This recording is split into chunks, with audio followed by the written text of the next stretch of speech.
Under construction in central Ohio is the Intel Gigafactory, set to be the world's largest semiconductor facility ever created when finished.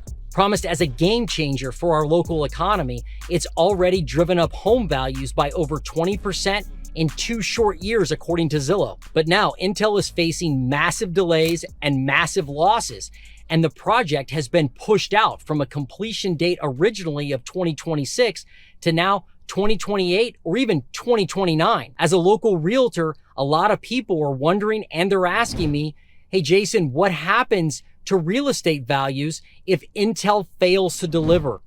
That's what we're gonna look at today. Let's go. Hey, real quick, if you like this video and what you're seeing, do me a favor, subscribe to my channel and hit the like button. I greatly appreciate it and it really helps out the channel. I'm putting in the work. All you gotta do is subscribe. All right, so let's talk numbers to find out where home prices were way before the Intel announcement and where they've gone since Intel announced building here. In 2016, the median home price for my market locally was $182,000. You could buy a home for 182 grand. Not bad. By December of 2021, the median home price shot up to 259 grand. That's still before Intel announced plans to build here. But then in January of 2022, Intel announced they were going to build their new microchip plant in central Ohio. And guess what happened to home values? That's right, they skyrocketed. Locally, home values increased from $259,000 to $289,000 in 6 months. And they didn't stop. Now they've hit a record of $321,000 according to Zillow data. That's a 23% increase in just 2 years since Intel announced the plan. And the Intel effect is evident in every deal, in every seller and homeowner that I talk to as an agent.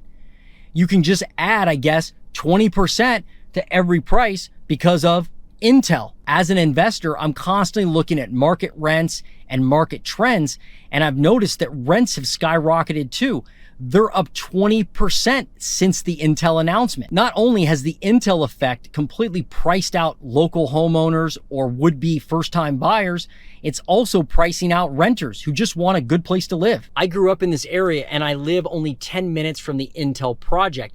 And what's completely amazing and also sad is how the landscape has changed from a peaceful country setting with cornfields and country roads to a war zone of concrete and cranes. Let me show you what I mean. And hopefully you can see what I mean by this. You've got this cornfield right behind me that was pretty much the landscape of the area. And then I turn around and then there's the mega project right here. So you've got folks that have lived here for generations and generations, now basically displaced, and their way of life is gone in lieu of a massive mega project that hopefully will be finished. But can you imagine if it wasn't finished? Can you imagine what would happen if they just decided we're out of here, Ohio, and just left this thing? It'd be horrible. So while I was pulled over on the side of the road, I had an opportunity to speak to a very nice couple who have lived in their house for 54 years, and their house is right across the street from the Intel project.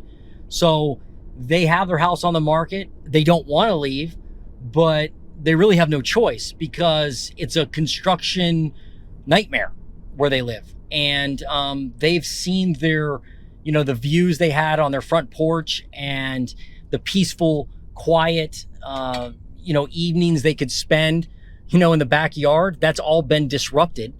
And now they are really just forced to move. So it was surreal to talk to a couple and people that are affected by this project at a ground level. And maybe some of the most disturbing stuff I found out, and it's no surprise, was that the amount of real estate hawks and investors that have pestered them repeatedly, just walking onto their property, and trying to basically get them to sell at a super, super low price so they could turn around and obviously market the property and make a killing. That was disturbing. And as a realtor, I'll tell you, and as an investor, those people like that just give us a bad name. I mean, there's nothing wrong with making money. You have to make money. That's why you're working. But there's a point at which it becomes, you become a mercenary in this. And so that wasn't fun to hear. And the other thing was there's a lot of wildlife that's been displaced that, a lot of people don't think about. The farmland is all tore up, and she said there's been hawks and foxes and owls and, wild dogs, even feral cats that have, came over to her property looking for food, water, and a place and some shelter, especially when it gets cold here, because Intel just ripped up the land and said, animals go home or go somewhere else. So anyway, speaking to them was eye-opening. And there's definitely a cost of development, and you don't always see it in the media until you come out to a place like this and see it at the ground level. So pretty shocking.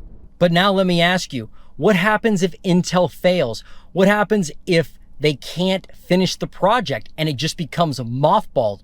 What happens if the US falls into a recession and Intel says, no thanks, Ohio, I'm out of here? Well, I did some quick research and found out that tech companies have a history of doing this in the United States. A famous one is the Amazon facility in Long Island, New York. Amazon promised big economic prosperity for the area, and then in 2019, before the project even started, they pulled the plug on it. What happened to real estate prices? Well, they corrected. They corrected because there was a ton of anticipation and a ton of demand that was really pulled forward. And when the project didn't happen, that demand left and prices went down. And then the other famous one is Foxconn's supposed $10 billion promise to Wisconsin. Foxconn did the same thing. They went into Wisconsin and made a lot of promises, a $10 billion promise, but then it ended up being less than $1 billion investment and only a few hundred jobs. And when I'm talking about pull forward demand, what I mean is that there's so much anticipation of the supposed demand and need of housing coming in real estate to developments like this, that the local areas, they hurry up, they build multifamily projects, they obviously inflate the price of deals. As an investor, I can tell you some of the deals out there right now in the area make 0 sense. You look at them and you think, what are you smoking? There's no way this house that's 120 years old, by the way, is worth the price you're asking. When I first started investing here, I used to buy a multifamily property like a duplex for like 50 grand if it needed a lot of work. Now that property's well over 100 grand and it doesn't even come close to cash flowing, even at the elevated rents that we're seeing. Whatever you do, if you're watching this, please comment below. I really want to know what's happening in your neck of the woods with real estate. What do you think about this project? What do you think about this economic development? And this all has to do with the CHIPS Act, right? Is the CHIPS Act a good thing?